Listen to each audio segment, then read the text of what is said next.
امشب در 24 شمارش معکوس در اسرائیل برای حمله به ایران. کانال 14 اسرائیل میگه حمله به ایران شاید بسیار نزدیک باشه. روسیه درباره پیامدهای فاجعه بار حمله به تأسیسات هسته‌ای هشدار داده. I am proud to say that the era of lax U.S. foreign policy towards Iran is officially over. عزم واشنگتن برای اعمال فشار حداکثری به تهران. جلسه امروز جمهوری خواهان کنگره برای وضع تحریم‌های گسترده جدید. و همزمان با شکایت جمهوری اسلامی از تهدیدهای ترامپ به سازمان ملل، مشاور رهبر جمهوری اسلامی میگه در صورت حمله تهران مجبور به ساخت بمب اتمی میشه. از استودیوی ایران اینترنشنال این 24 است با فرداد فرحزاد. بینندگان ایران اینترنشنال در ایران و سراسر جهان سلام و وقت بخیر. کانال 14 اسرائیل میگه اگر اتفاق خاصی نیفته حمله گسترده به خاک ایران انجام میشه و این عملیات شاید بسیار نزدیک باشه. این گزارش میگه ایران در این حملات ضربه سختی خواهد خورد که بعیده از زمان جنگ جهانی دوم تا به حال یک کشور چنین ضربه خورده باشه. بنابراین گزارش پروژه هسته‌ای جمهوری اسلامی که دهه‌ها روی آن کار کرده و همینطور سپاه پاسداران ضربه سختی خواهند خورد. گزارش احتمال داده این حمله به صورت مشترک توسط آمریکا و اسرائیل انجام بشه. در همین حال معاون وزیر خارجه روسیه هشدار داده حمله به زیرساخت‌های هسته‌ای در ایران میتونه پیامدهای فاجعه باری برای کل منطقه داشته باشه. سرگئی ریابکوف با انتقاد از اولتیماتوم‌های ترامپ علیه تهران گفته این تهدیدها موجب پیچیده‌تر شدن اوضاع و بروز پیامدهای خطرناک در کل خاورمیانه میشه. همکارم سمیرا قرایی از وزارت خارجه با ماست. سمیرا، چه میگه دقیقاً این گزارش کانال 14 اسرائیل؟ فرد کانال 14 اسرائیل با تحلیلگران نظامی اسرائیلی و مقام‌های نزدیک به IDF و IAF نیروهای هوایی اسرائیل صحبت کردند. یک مجموع ارزیابی رو این کانال 14 جمع آوری کرده از آنچه که چه اتفاقی ممکنه در آینده بسیار نزدیک بیفته علیه جمهوری اسلامی و برآورد اینه که حمله قریب الوقوع انجام خواهد شد و در ابعاد بسیار حمله بزرگی خواهد بود. گفته شده که ایالات متحده هم حتما در این حمله با اسرائیل همراهی خواهد کرد. اون چیزی که در متن آمده اینه که نیروهای هوایی اسرائیل آمادند حتی تا هفته آینده این حمله رو انجام بدند. اما این خبر در رسانه‌های دیگر هم که بازتاب داشته در جاهای دیگه من دیدم نوشتن که این 2 ماهی که ترامپ به علی خامنه‌ای داده 2 ماه صلح آخوندها در ایران خواهد بود. اتفاقی اگر بخواد بیفته بعد از این ضرب الاجل 2 ماهه‌ای هست که آقای ترامپ به علی خامنه‌ای داده. اما برگردیم به خبر کانال 14. معتقدند که حمله بعد از جنگ جهانی دوم نظیرش دیده نشده، بسیار موفق خواهد بود، سهمگین و همه جانبه خواهد بود و ممکنه که تبعاتی در منطقه داشته باشه که اون تبعات از قضا میتونه تاثیر منفی بگذاره بر منافع ایالات متحده در منطقه. این بخش‌ها رو نشنال اینترست منتشر کرده، یعنی نگاه کرده به خبر کانال 14 و تحلیل کرده اون خبر رو و میگه ممکنه تبعاتی داشته باشه که برای ایالات متحده گران تمام بشه. از جمله حملاتی خواهد بود که ممکنه جمهوری اسلامی با کروز، با پهپاد، با بالیستیک انجام بده، نیابتی‌های جمهوری اسلامی انجام بدن، افزایش بهای نفت. اینها همه بررسی شده. بجز این ما بحث حوثی‌ها هم همچنان داریم. فرداد میدونیم که آقای ترامپ چقدر بحث حوثی‌ها رو نزدیک قرار داده با جمهوری اسلامی. میگه که قلمداد میشه هر آنچه که از سمت حوثی‌ها شلیک بشه به عنوان اون چیزی که از سمت جمهوری اسلامی شلیک شده. راجع به حوثی‌ها دولت آمریکا زیاد صحبت میکنه. خود آقای ترامپ امروز مطلبی رو در تروث سوشال منتشر کرده بود که میگه با آقای السیسی از مصر صحبت کرده راجع به حوثی‌ها، راجع به موفقیت‌هایی که کارزار نظامیشون داشتن. کارولین لویت سخنگوی کاخ سفید هم امروز باز اشاراتی به این بحث حوثی‌ها و تضعیف اونها و پیروش تضعیف جمهوری اسلامی کرده. با هم بریم بشنویم. حملاتی که علیه حوثی‌ها انجام شدند به شدت موفقیت آمیز بودند. تا حالا حدود 200 حمله علیه حوثی‌ها صورت گرفته. ایران به شدت تضعیف شده در نتیجه این حملات و ما دیدیم که رهبران حوثی کشته شدند. اعضای کلیدی حوثی که داشتند به کشتی‌های تجاری و غیر تجاری حمله می‌کردند هم کشته شدند. این حملات متوقف نخواهد شد تا آزادی دریانوردی در این منطقه دوباره برقرار بشه. این یکی از اصول مهمی است که رئیس جمهور ترامپ و وزارت دفاع ما بر آن متمرکزند. فرداد، الان این بحثی که مطرحه گذشته از این حوثی‌ها که داریم راجع به صحبت می‌کنیم، در واقع اینها نمایندگی می‌کنن نیابتی‌های جمهوری اسلامی در منطقه. بحث هسته‌ای هم مطرحه، بحث موشک‌های بالیستیک هم مطرحه. همه اینها دارن با هم رخ میدن، تحولاتشون با هم داره در منطقه جلو میره و ایالات متحده و جمهوری اسلامی بر سر همگی اینها الان میتونن با هم تنش داشته باشن. فقط بحث هسته‌ای نیست که در بحث هسته‌ای خب اون بیشتر به خاطر بحث برجام، به خاطر بحث خروج ترامپ از برجام مد نظر رسانه هاست و رسیدن جمهوری اسلامی به بمب هسته‌ای هم مسئله است که برای جامعه جهانی غیر قابل قبول هست. علی لاریجانی، مشاور علی خامنه ای، امروز صحبت‌هایی کرده، میگه اگر که به ما حمله بکنن ما حتما خواهیم رفت و بمب اتم رو خواهیم ساخت. این مسئله الان در رسانه‌ها اینجا واکنش داشته. آقای عراقچی تلفنی با آقای گروسی حرف زده، مدیر سازمان انرژی هسته‌ای، و در اونجا یعنی آقای عراقچی تلفن رو برداشته به گروسی زنگ زده و گفته که ترامپ داره ما رو تهدید میکنه، تهدید به بمباران تأسیسات هسته‌ای کرده و تو باید موضع مشخص بگیری. آژانس الان باید وارد بشه و بگه که این تهدیدات وارد نیست و این تهدیدات درست نیست که علیه برنامه هسته‌ای کشور انجام بشه. آقای ترامپ اشارش به یک بمباران بود، هرگز نگفت که تأسیسات هسته‌ای جمهوری اسلامی بمباران خواهد شد. هرگز آقای ترامپ در این مدت هیچ اشاره مستقیمی به این که ایالات متحده کجا رو خواهد زد نکرده. اما آقای عراقچی الان اینو داره میگه، ما از سمت مقام‌های جمهوری اسلامی خیلی صحبت داریم، یعنی اخبار داره بر اساس صحبت‌های مقام‌های جمهوری اسلامی ساخته میشه. در ایالات متحده خبرها هستند که رایزنی‌ها، تحلیل‌ها، اون چیزی که رسانه داره مینویسه در رابطه با تنش‌های ایالات متحده و جمهوری اسلامی اون به چشم میاد. یعنی مقام‌های ایالات متحده اینطوری نیست که مثل مقام‌های جمهوری اسلامی مدام داشته باشن راجع به این مسئله اظهار نظر بکنند. در مجموع الان اگر رسانه‌ها رو بخوایم نگاه بکنیم، حاکی از افزایش تنش بسیار زیاده. همچنان آنچه که در دیگو گارسیا در پایگاه هوایی مشترک آمریکا و بریتانیا داره رخ میده بسیار محل توجه هست. از 19 تا B2 که ایالات متحده در اختیار داره، بین 7 تا 9 تاش اونجاست.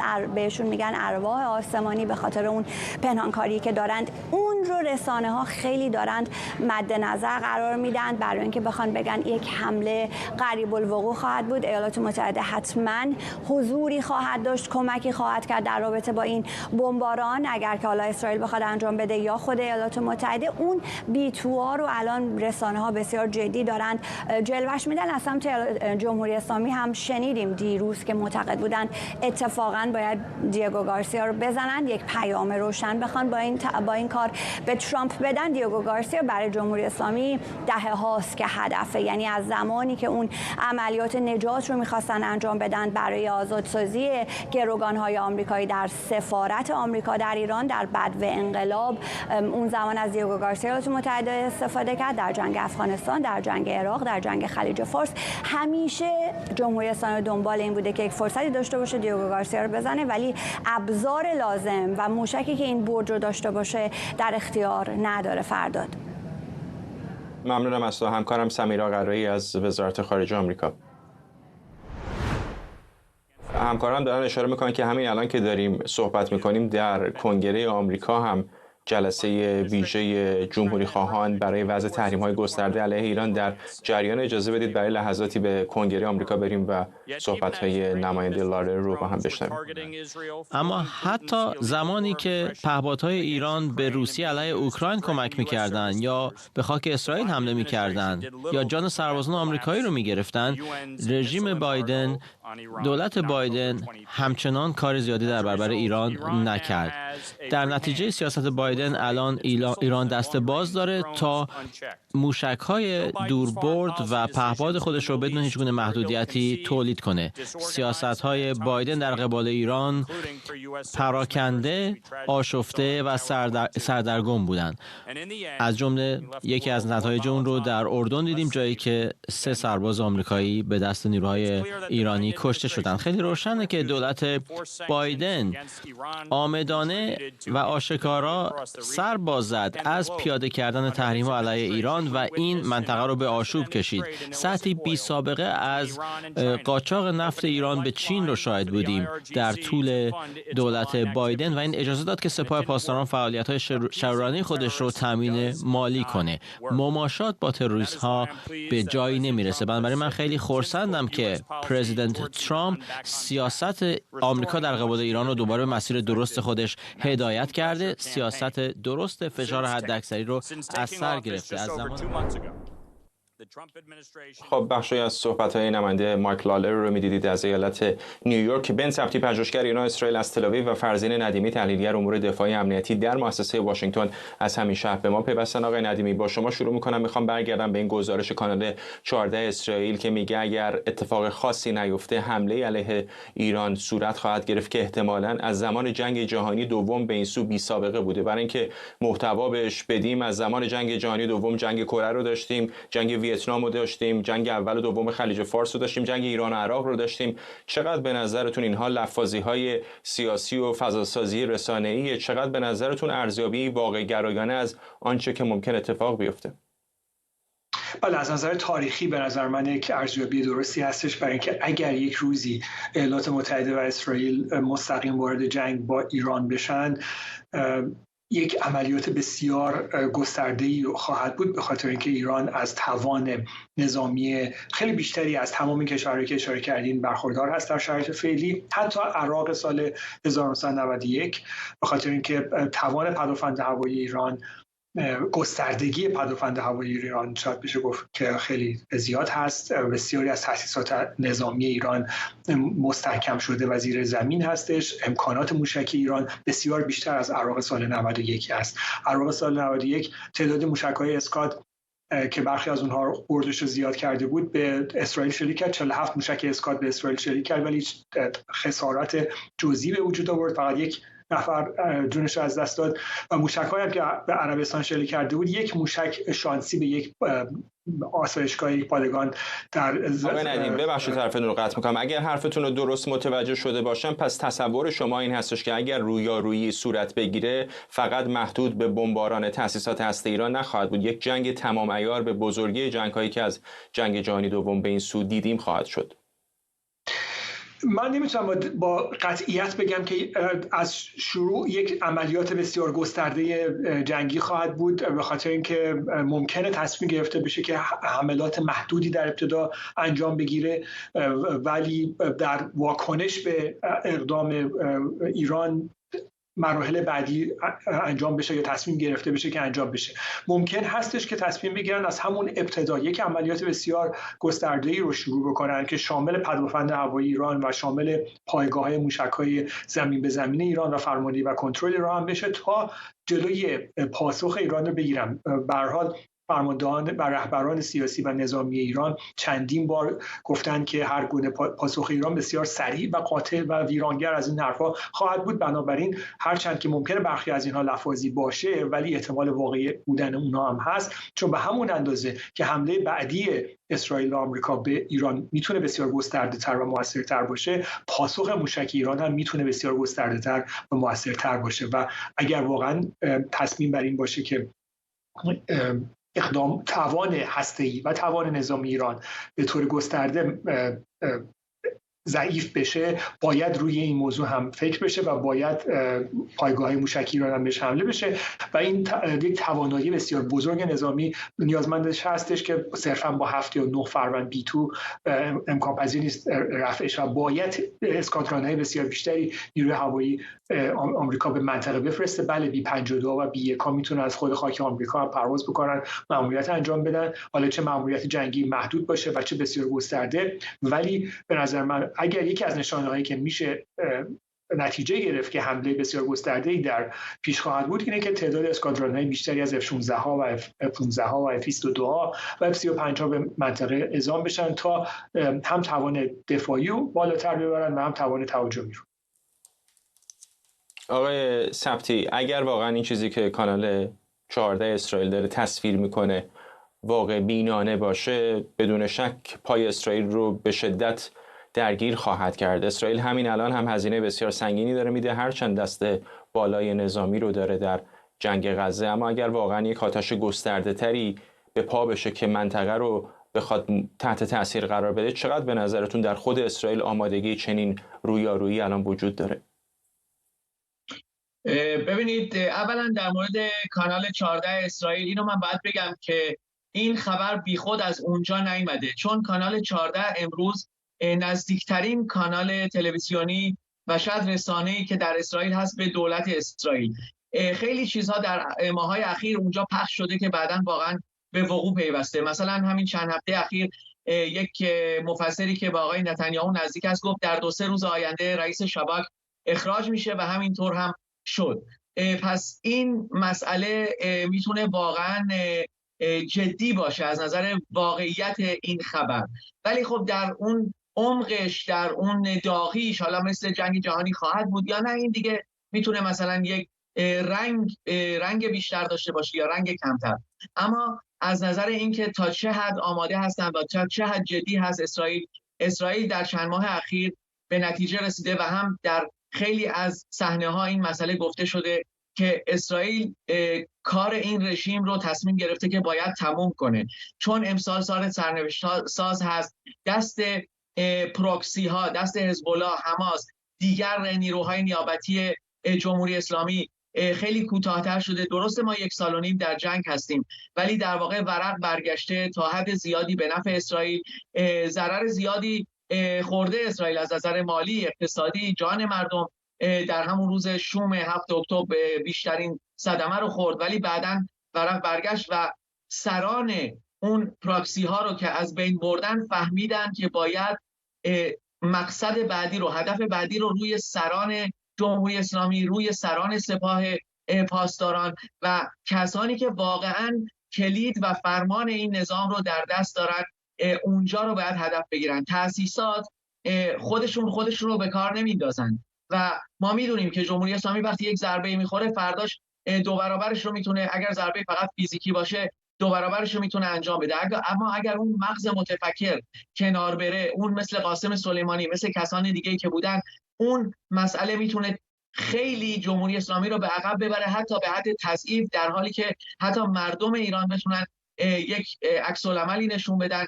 و اتفاقا دولت اسرائیل به این موضوع هم خیلی واقف هست که مردم ایران منتظر یک پشتیبانی هستن از خارج، حالا چه آمریکا باشه چه اسرائیل باشه.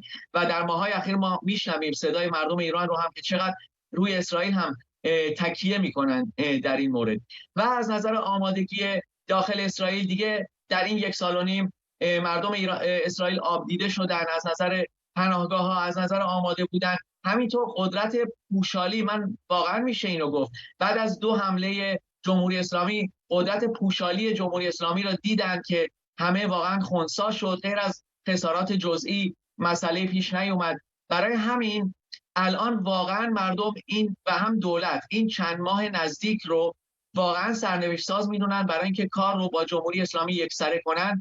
من نظر شخصی خودم رو حتی میگم، اگر آمریکا با اون مسئله صلح بیشتر پیش بره، با اون مسئله قرارداد بیشتر پیش بره، من فکر میکنم اسرائیل حتی تنها میتونه در این موضوع دخالت کنه و بیاد و مقصد خودش رو، هدف خودش رو پیش ببره بر ضد جمهوری اسلامی. چون بالاخره ما هستیم که در این منطقه زندگی میکنیم. آمریکا میتونه بیاد، میتونه بره، ولی ما هستیم که در واقع متاسفانه همسایه این نیروهای نیابتی جمهوری اسلامی شدیم. خود جمهوری اسلامی به اسرائیل حمله کرد، پس ممکن هست به احتمال زیاد که اسرائیل بخواد واقعا کار رو یکسره بکنه. ممنونم از شما. بن سبتی، پژوهشگر ایران و اسرائیل از تل‌آویو، و فرزین ندیمی، تحلیلگر امور دفاعی و امنیتی در مؤسسه واشنگتن از همین شهر با ما. وزارت خزانه‌داری آمریکا ساعتی پیش اعلام کرد در چارچوب تحریم‌های جدید علیه تهران 6 نهاد و 2 فرد در ایران، امارات متحده عربی و چین رو در ارتباط با صنایع پهپادی ایران تحریم کرده. به گفته مقامات آمریکایی این شبکه در خدمت صنایع هوافضای قدس از مهمترین تولید کنندگان پهپادهای نظامی ایران فعالیت می‌کند. وزیر خزانه‌داری آمریکا گفته گسترش پهپادها و موشک‌های ایران چه در اختیار نیروهای نیابتیش باشند و چه در اختیار روسیه تهدیدی برای غیر نظامیان، پرسنل آمریکایی و متحدان واشنگتن. در همین حال در کنگره آمریکا جمهوری خواهان تلاش‌های تازه‌ای رو برای بازگشت فشار حداکثری علیه تهران شروع کردند و از ساعتی پیش نشستی خبری توسط کمیته مطالعات جمهوری خواهان برپا شد با عنوان بازگشت به فشار حداکثری، مقابله همه‌جانبه با فعالیت‌های بدخواهانه رژیم ایران. در کنگره ما طرح 139 رو ارائه کردیم. طرحی که از بریتانیا، فرانسه و آلمان میخواد تحریم‌های فوری علیه رژیم ایران رو بر اساس قطعنامه 2231 شورای امنیت ملی سازمان ملل آغاز کنند. بنابراین با استناد به مکانیزم ماشه ما تحریم‌های سازمان ملل علیه ایران رو که در دولت اوباما برداشته شده بود از سر میگیریم. از جمله محدودیت صادرات، ممنوعیت سفر، مسدود کردن دارایی‌ها و سایر محدودیت‌ها بر کسانی که در فعالیت‌های هسته‌ای و موشکی ایران دست دارند. این طرح دو حزبی پیام قوی به 3 قدرت اروپایی میفرسته که باید گامی بردارند و امکان گسترش برنامه هسته‌ای رژیم ایران رو متوقف کنند. حالا زمان برگردوندن تحریم‌ها فرا رسیده. خبرنگارمون از کنگره آرش علایی به ما پیوسته. آرش، بیشتر به ما بگو که چه هست برنامه اونها برای افزایش این فشارهای حداکثری؟ ببین فرداد، خب میدونی من مدت زیاد اینجا در کنگره هستم. در مدتی که در دوره پرزیدنت بایدن بود اینجا کمیته‌های برگزار میشد، جمهوری خواهان تلاشایی میکردن برای که فشار بر جمهوری اسلامی بیارن. قدرت اجرایی دست دموکرات ها بود و علاقه ای نداشتن دموکرات ها راجع به جمهوری اسلامی صحبت بکنن اون موقع، چون دستاورد سیاسی نداشتند. و حالا مخصوصا برای ما که الان میبینین دولت ترامپ آمده است، ای کاش بودید شما هم می‌دیدید که جمهوری خواهانی که در این جلسه بودند امروز اولا چقدر خوشحال بودن از اینکه تلویزیون ایران اینترنشنال اونجا می‌دیدن. چند تا از قانونگذاران به من گفتن شبکه تلویزیونی ایران اینترنشنال رو تعقیب می‌کنن تو سوشال میدیا، بخش انگلیسی ما رو تعقیب می‌کنن، توییتر ما رو تعقیب می‌کنن. اینکه این پیامی که اونها می‌خواستن برسونن به مردم ایران برسه چقدر براشون مهم بود.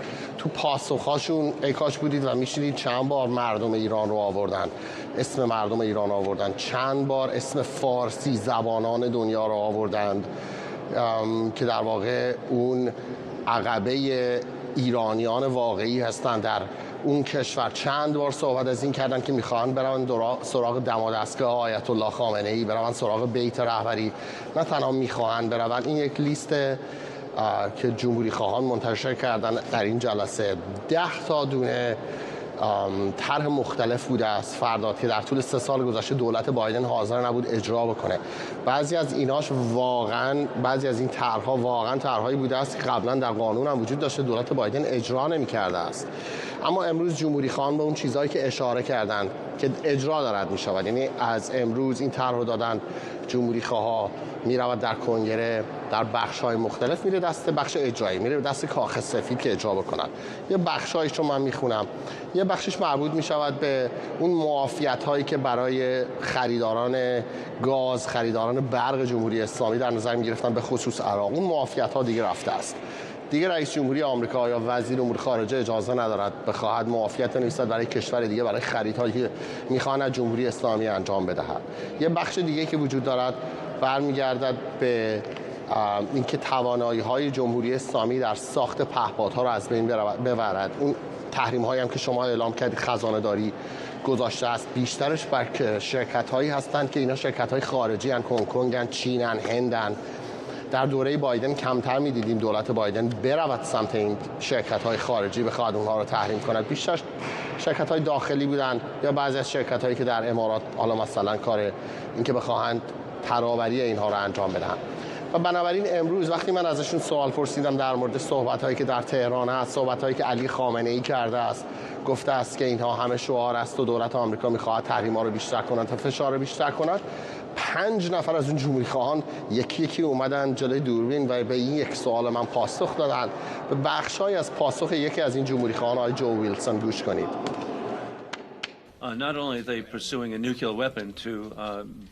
نه فقط به دنبال سلاح هسته‌ای هستند برای نابود کردن اسرائیل و بعد هدف گرفتن آمریکا، بلکه موشک‌های بین‌قاره‌ای بالستیک تولید می‌کنند که فقط یک خاصیت دارند: حمله هسته‌ای علیه مردم آمریکا. بنابراین خیلی خرسندیم که پرزیدنت ترامپ رو داریم که به صلح از طریق قدرت معتقده باید که برنامه هسته‌ایشون رو متوقف کنن و بعد راستی آزمایی واقعی داشته باشیم، نه اون نمایش‌هایی که در گذشته شاهد بودیم. ببینید الان در سوریه دیکتاتور ساقط شده و رفته به مسکو. مردم ایران هم چنین فرصتی دارن و میتونن که یک آینده درخشانی داشته باشن.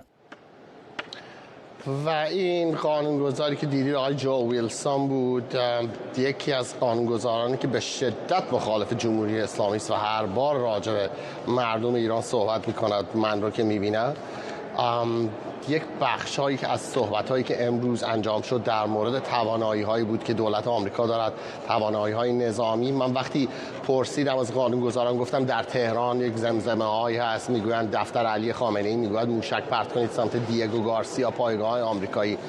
تلگراف نوشته است که حتی اگه این موشک‌ها خامنه‌ای فکر می‌کند تو آب هم فرود بیایند، آمریکایی‌ها رو می‌ترسوند و تقریبا تمام این جمهوری‌خواهان به این حرف خندیدند و گفتن دفعه آخری که جمهوری اسلامی از این فکر را به سرش زده کار قاسم سلیمانی بود.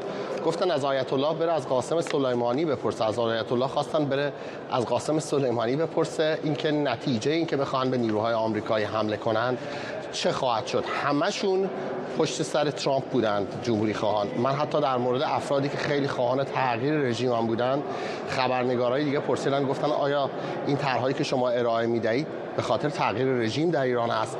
جمهوری خواهان گفتن این تصمیم پرزیدنت ترامپ باید بگیرد. ممنونم از تو آرش علی، خبرنگارمون در کنگره آمریکا. اجازه بدید در همون کنگره آمریکا بمونیم. این جلسه همین الانم در جریان هست. اجازه بدید بریم و بخشایی از صحبت‌های حضار رو بشنویم. عراق و تجارت در سوریه و روسیه تلاش میکنه که منابع مالی دیگری هم اضافه بر عواید نفتی عاید خودش بکنه. به این معنی است که از 2021 100 میلیارد دلار عایدی داشته به اضافه عایدی که از رمزافزارها داشته. بنابراین تحریم‌ها میتونن که همچنان مؤثر باشن برای اینکه مانع از این بشیم که ایران بتونه که نیروهای نیابتی خودش رو تامین مالی کنه. و برای همین من توصیه هایی دارم. یک، باید ادامه بدیم پیاده کردن تحریم ها علیه ناوگان موسوم به ارواح یا اشباح جمهوری اسلامی. تمام بندرها، کشتی ها، کاپیتان ها و تأسیساتی که از این تجارت غیرقانونی نفت ایران حمایت میکنن رو تحریم کنیم. همچنین پالایشگاه‌ها و منابعی که نفت خام ایران رو ذخیره می‌کنند. از هوش مصنوعی استفاده کنیم برای پیشگیری و پیشبینی رفتار تانکرهای نفتی. چهارم، یک تاسک فورس چند جانبه بر مبنای مدلی که علیه روسیه پیاده کردیم برای به اشتراک گذاشتن اطلاعات روی سیاست پولشویی ایران در حیطه رمزافزارها و دیگر حیطه‌ها. پنجم،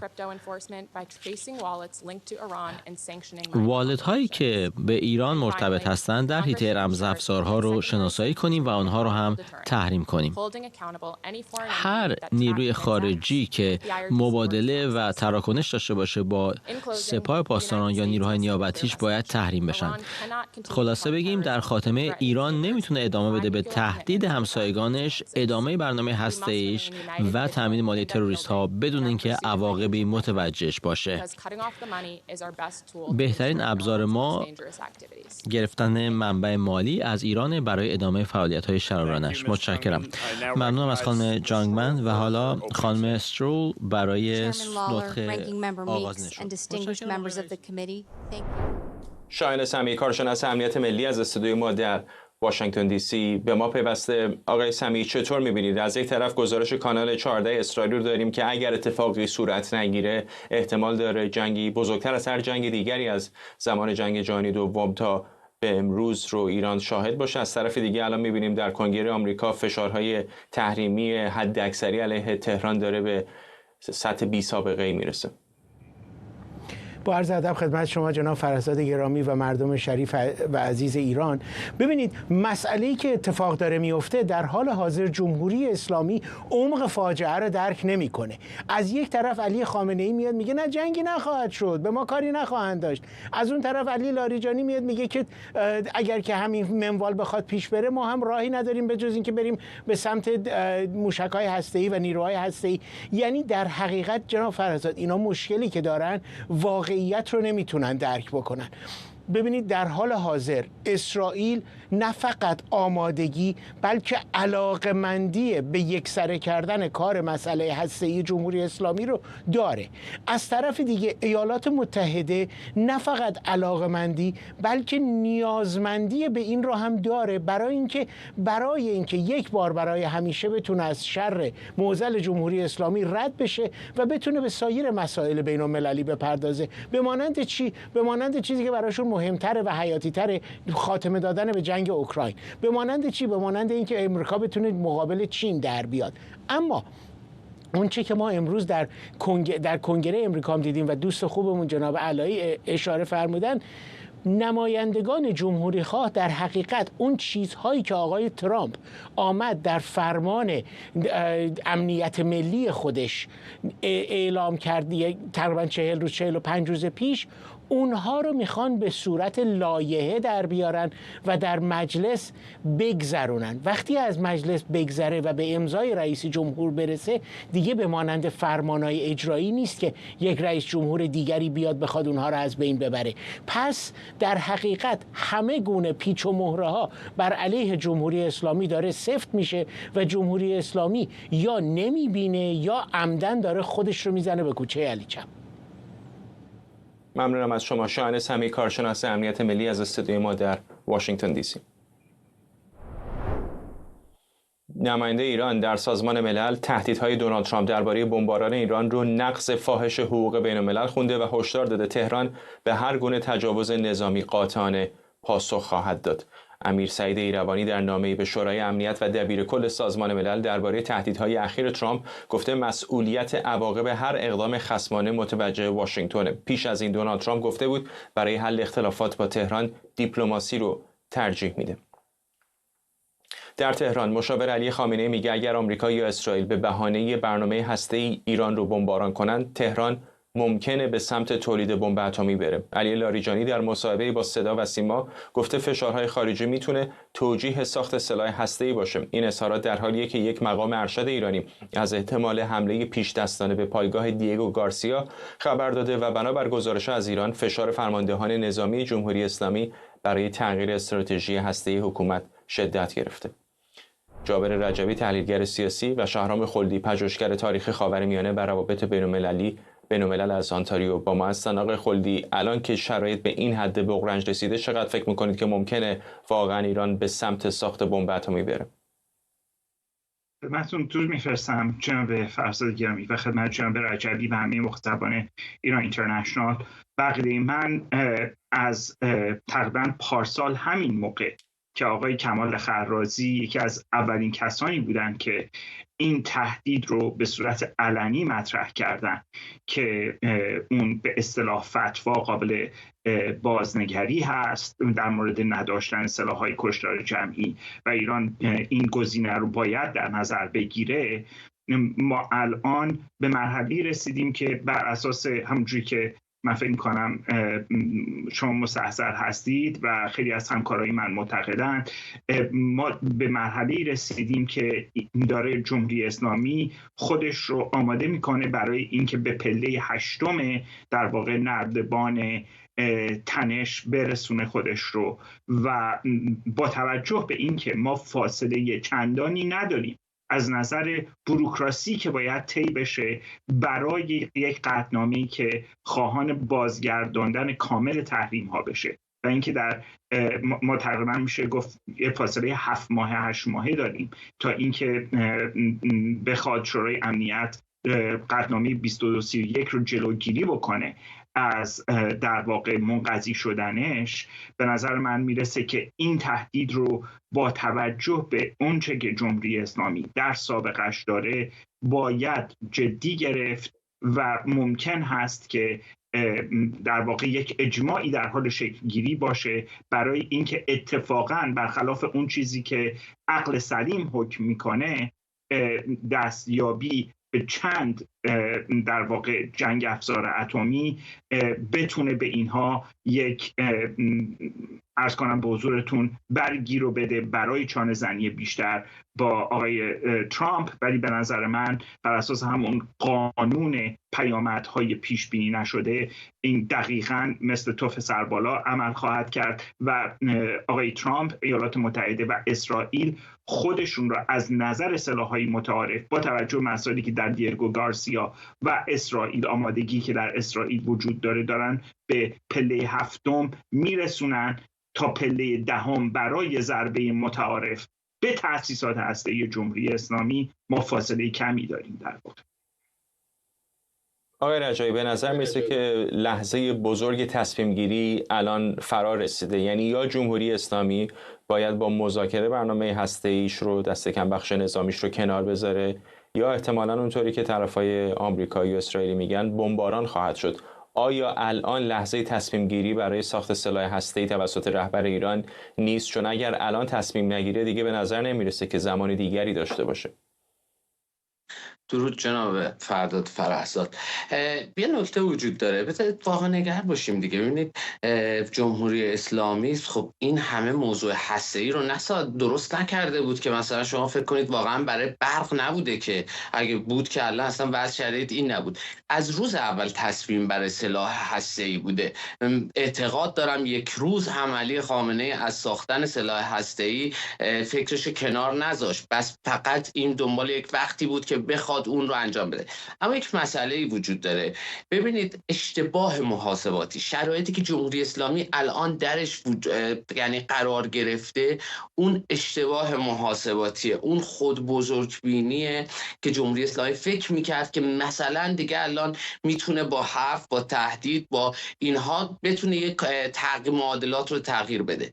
اما الان اتفاقا این حرفه که وقتی میزنه یعنی من دارم به سلاح هسته‌ای فکر میکنم، حالا به هر دلیلی، این باز اون طرف رو بیشتر مجاب میکنه. اما موضوع فقط هسته‌ای نیست آقای فرداد. موضوع شما همون نامه‌ای هم که ترامپ داده مشخص کنید. من اتفاقا عقیده دارم این شاید از معدود مسائلیه که جهان شاید غرب، جاهای دیگه با ترامپ توی موضوع هم نظرن که موضوع جمهوری اسلامی دو تاست. یا باید تغییر ماهیت بده یا تغییر بکنه. تغییر ماهیت که امکان وجود نداره میمونه روی تغییر. اما این معادله رو هم قبول ندارم که ترامپ حالا میگوید که نه من بمبارون میکنم موضوع هسته‌ای رو، در مقابلی که جمهوری اسلامی کار میکنه. اون طرف دستش بازه، همونجوری که جمهوری اسلامی هم غیر از کار هسته‌ای کارهای دیگه میتونه انجام بده. شاید دوباره بره به سمت اینی که مثلا بخواهد یک گروه های مافیایی بمبگذاری رو انجام بده، کار رو انجام بده. اما این موضوع سلاح هسته‌ای باز برمیگردم اون فتوا علی خامنه‌ای که میگن فتوا داده، همون موقع هم صحبت‌هایی بود که اصلا حتی اگر بخوایم از دید مثلا اون دینی خودش هم نگاه بکنیم، باز چون جزء احکام ثانویه این رو حساب میکنن، یه کلاه شهری براش ساخته میشه، در شرایط تغییر موضوع تغییر میکنه.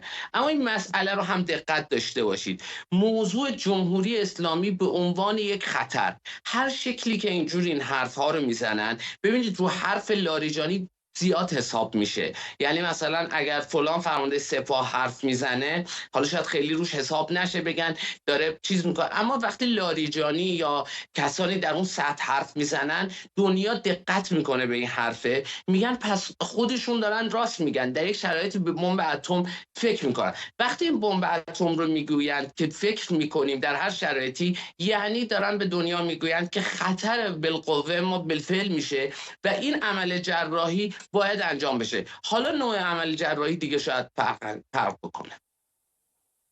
آقای خلی، تصویری که جمهوری اسلامی داره منعکس میکنه به خصوص رهبر ایران تا اندازه بسیار زیادی و به تبع اون مقامات دولت هم تا شاید اندازه کمتری این هستش که اینها بیشتر، این تهدیدات آمریکا بیشتر فضاسازی هست و تهدید هست و تصویر عملی نخواهد گرفت.